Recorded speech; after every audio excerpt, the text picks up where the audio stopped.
Hi friends, ಹೇಗಿದ್ದೀರಾ ಎಲ್ಲರೂ? ನಾನಿವತ್ತು ಬಂದಿದ್ದೀನಿ ಲಾಲ್ ಬಾಗ್ ಫ್ಲವರ್ ಶೋಗೆ. ಸೊ ಇನ್ಸೈಡ್ ಹೋಗ್ತಾ ಇದ್ದೀರಿ, ನಿಮ್ಗೆ ಹೇಳ್ತೀರಿ ಏನೆಲ್ಲ ಇದೆ ಇಲ್ಲಿ ಅಂತ. Okay, so let's go inside. ಓಕೆನಾ? ಸೊ ಇಲ್ಲಿ ನೀವು ಟಿಕೆಟ್ಸ್ ನೋಡ್ಬೋದು. 80 ರುಪೀಸ್ ವಯಸ್ಕರಿಗೆ, ಹಾಗೆಯೇ 100 ರುಪೀಸ್ ಅಂದರೆ ನೀವು ಸ್ಯಾಟರ್ಡೆ ಸಂಡೇ ಗೌರ್ಮೆಂಟ್ ಹಾಲಿಡೇಯಲ್ಲಿ ಇದು 100 ರುಪೀಸ್ ಆಗುತ್ತೆ. ಹಾಗೆಯೇ ಚಿಲ್ಡ್ರನ್ಸ್ಗೆ 30 ರೂಪಾಯಿ ಆಗುತ್ತೆ. ಸೊ ಟಿಕೆಟ್ ತಗೊಂಡಿದ್ದೀನಿ ನಾನು 100 ರುಪೀಸು. ಓಕೆ, ಬಿಕಾಸ್ ನಾನು ಸ್ಯಾಟರ್ಡೆ ಬಂದಿದ್ದೀನಿ, ದಟ್ಸ್ ವೈ ಇವತ್ತಿನ ಪ್ರೈಸ್ ಬಂದುಬಿಟ್ಟು 100 ರುಪೀಸ್. ಸೊ ಹಿಂದ್ಗಡೆ ವ್ಯೂ ನೋಡಿ ಹೇಗಿದೆ ಅಂತ, ಸಖತ್ ಇದೆಯಲ್ಲ. ಹಾಂ, ಜನ ಸ್ವಲ್ಪ ಕಮ್ಮಿ ಇದ್ದಾರೆ ಇವತ್ತು. ಆ್ಯಕ್ಚುಲಿ ಇವಾಗ ಟೈಮ್ ಬಂದುಬಿಟ್ಟು 3:10 ಆಗಿದೆ. ಸೊ ಜನ ಸ್ವಲ್ಪ ಕಮ್ಮಿ ಇದ್ದಾರೆ. ಬಟ್ ಟುಮಾರೋ ಸಂಡೇ ಬಂದುಬಿಟ್ಟು ಆಲ್ಮೋಸ್ಟ್ ತುಂಬ ಜನ ಬರ್ತಾರೆ ಇಲ್ಲಿ. ಸೊ ಇನ್ನು ಮುಂದೆ ನೋಡೋಣ ಏನೆಲ್ಲ ಇದೆ ಅಂತ. ಓಕೆ,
ನನ್ನ ಹಿಂದೆ ಬಂದ್ಬಿಟ್ಟು ಇಲ್ಲಿ ಸ್ಟಾಲ್ಸ್ಗಳಿವೆ, ನೀವು ನೋಡ್ಬೋದು.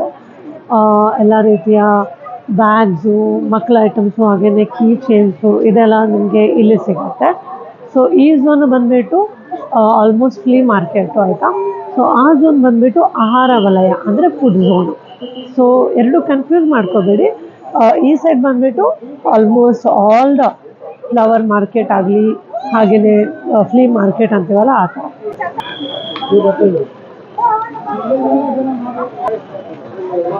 ನನ್ನ ಹಾನೆಸ್ಟ್ ರಿವ್ಯೂ ಏನಂದರೆ, ನನಗೆ ಅಷ್ಟೊಂದೇನು ಇಷ್ಟ ಆಗಿಲ್ಲ. ಲಾಸ್ಟ್ ಇಯರ್ ಏನಿತ್ತಲ್ವ, ಸೇಮ್ ಹಂಗೆ ಇದೆ, ಏನೂ ಚೇಂಜಸ್ ಇಲ್ಲ. ನನಗಂತೂ ಅಷ್ಟು ಇಷ್ಟ ಆಗಿಲ್ಲ. ಓಕೆನಾ? ಈ ಸತಿ ಏನೋ ಅಷ್ಟೊಂದು ಜೋಶ್ ಇರಲಿಲ್ಲ ಲಾಲ್ಬಾಗ್ ಫ್ಲವರ್ ಶೋ ಅಲ್ಲಿ. ಏನಿತ್ತಲ್ವ ಅದೇ ಇದೆ. So I can say it's not that worth ಅಂತ ಹೇಳ್ಬೋದು. ಸೊ ಇನ್ನು ನಿಮ್ಮ ಪಾರ್ಕಿಂಗ್ ಎಲ್ಲ ಹೇಳಿದ್ರೆ, ಪಾರ್ಕಿಂಗ್ ಸ್ವಲ್ಪ ಕಷ್ಟ ಆಗುತ್ತೆ. ನೀವು ಇಲ್ಲಿ ಬಂದರೆ ಪಾರ್ಕಿಂಗ್ ಸಿಗೋದು ತುಂಬ ಕಷ್ಟ.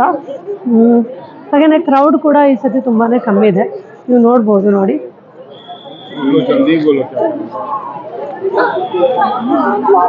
ಮುಂಚೆ ಥರ ಕ್ರೌಡ್ ಇಲ್ಲ. ಯಾಕಂದರೆ ಸೇಮ್ ರಿಪೀಟೆಡ್ ಆಗಿರೋದ್ರಿಂದ, ಸೇಮ್ ಅದೇ ಅಂದರೆ ರಿಪೀಟೆಡ್ ಆಗಿರೋದ್ರಿಂದ ಅಷ್ಟೊಂದೇನು ಓಕೆ ಅಂದರೆ ಚೆನ್ನಾಗಿದೆ ಅಂತ ಹೇಳ್ತಾ ಇಲ್ಲ ನಾನು. ಸೊ ಇನ್ನು ನಿಮ್ಗೆ ಇಷ್ಟ ಇದ್ದರೆ ನೀವು ನಿಮ್ಮ ಫ್ಯಾಮಿಲಿ ಸಮೇತ ಬರ್ಬೋದು. ಬಟ್ ನನ್ನ ವ್ಯೂ ಪ್ರಕಾರ ನಾಟ್ ದ್ಯಾಟ್ ಗ್ರೇಟ್ ಅಷ್ಟೇ. Thank you.